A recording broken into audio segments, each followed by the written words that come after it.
বড়া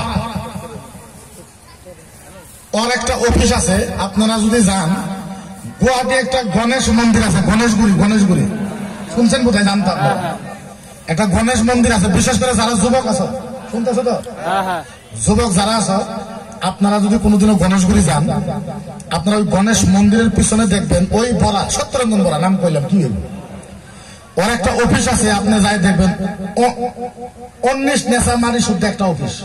কত নেশা? ওর অফিসে প্রায় 5 কোটি টাকার কিতাব আছে, 5 কোটি। কত? 5 কোটি। আর আমাদের সারা আসামে, আমার কাছে হোক, হুজাই হোক, জালালিয়াই হোক, জয়নগর হোক, বাঁশকান্দিতে হোক, দরং হোক, ভুরিগাঁও হোক, সারা আসামের মিলাই যে বোধহয় 5 কোটি টাকার কিতাব হইব না, হইতো না। কি কিতাব? সব মুসলমানের কিতাব।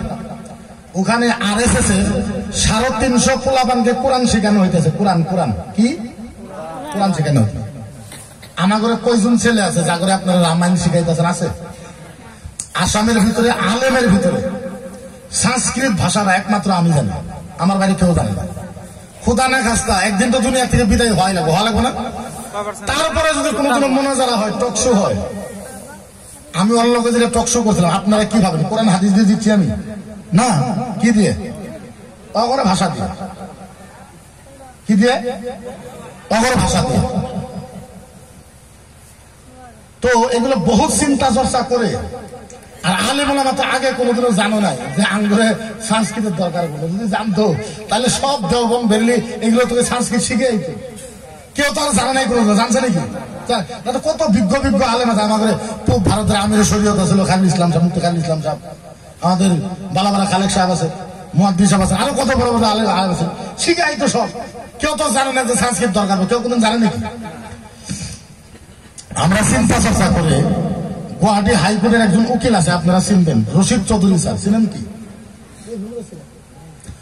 আরেকটা আমাদের উকিল আছে নেকিবুজ্জামান, মুসাফিরখানা সভাপতি। ইনাগরে নিয়ে গুয়াহাটিতে আমি একটা মিটিং করলাম। মিটিং করে আমরা আলোচনা করলাম যে আমরা একটা রিসার্চ সেন্টার করব গুয়াহাটিতে। আমারে কইল, মকিবর তুমি গুয়াহাটিতে ইসলামিক রিসার্চ সেন্টার খুলো না, আর এসে 2 দিনেই তোমার জ্বলাই দিয়ে তোমার জিহাদি পেয়ে জেলে দিয়ে। পরে আমরা একটা all Assam Islamic research centre করছি। কেউ গম পান কি আপনারা? নিউজে পাইছেন তো? 2-1 পাইছেন, সবাই পান না। আমার টার্গেট হলো 2টা। আমার আপনার তরফ থেকে 2টা সহায় লাগবে। একটা হলো আমরা প্রত্যেক ডিস্ট্রিক্ট থেকে 2টা করে ছেলে নিতেছি। ছেলেটা মেট্রিক পাস লাগবে, আর আরবি জানা লাগবে। আরবি জানাই লাগবে, আর মেট্রিক পাস হওয়া লাগবে, জেনারেল শিক্ষা লাগবে। আপনার ছেলেরা আমরা মঙ্গলদৈ মাত্র 4 মাসে 8 16 32।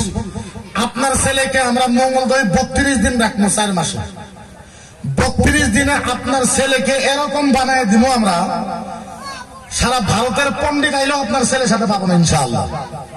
ইনশাআল্লাহ। কি শিখাইবো? সাপোজ এখন ওরা 1 আল্লাহ মানে না, 1 আল্লাহ মানে নাকি না? আমরা কই কুল আল্লাহু আল্লাহু লাম ইয়ালিদ ওয়া লাম ইয়াকুল লাহু। এখন আল্লাহ কয়জন? আচ্ছা, কোরআন দিয়ে কইলে ওরা মানবো? এখন ওরা বেদে যান, ঋগ্বেদ 2 নম্বর খণ্ড 3 নম্বর গোষ্ঠল 14 নম্বর অনুচ্ছেদ, চ্যাপ্টার নম্বর 19, 20, 21।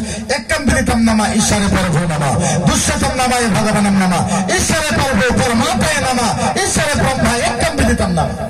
অগর কিতাবে লেখা আছে আল্লাহ একজন, দ্বিতীয় আল্লাহকে মানা যাবে না। অগর কিতাব দিয়ে কইলে ওরা মানবো না? আমরা কই মূর্তি পূজা করা হারাম, মূর্তি পূজা করা ওরে বেদের ভিতরে লেখা আছে সামনেতে, নাতিস্পস্তি নাস্তি ভক্তি ভগবানের নামা ঈশ্বরের পর ভোগনা নাতিস্পস্তি নাস্তি পর ভগবান সনাতন ধর্মতম শাশ্বত পরম পরম ধর্মায় নামা ঈশ্বরের ধর্ম স্বর্গে পর ভোগে ব্রহ্মায় স্বর্গ। বলা হয়েছে যারা মূর্তি পূজা করবো ভগবান শ্রীকৃষ্ণ করে স্বর্গ থেকে কান ধরে বাইর করে নরক দেব। তাহলে ওইগুলো কথাগুলো ওরা মানবো না?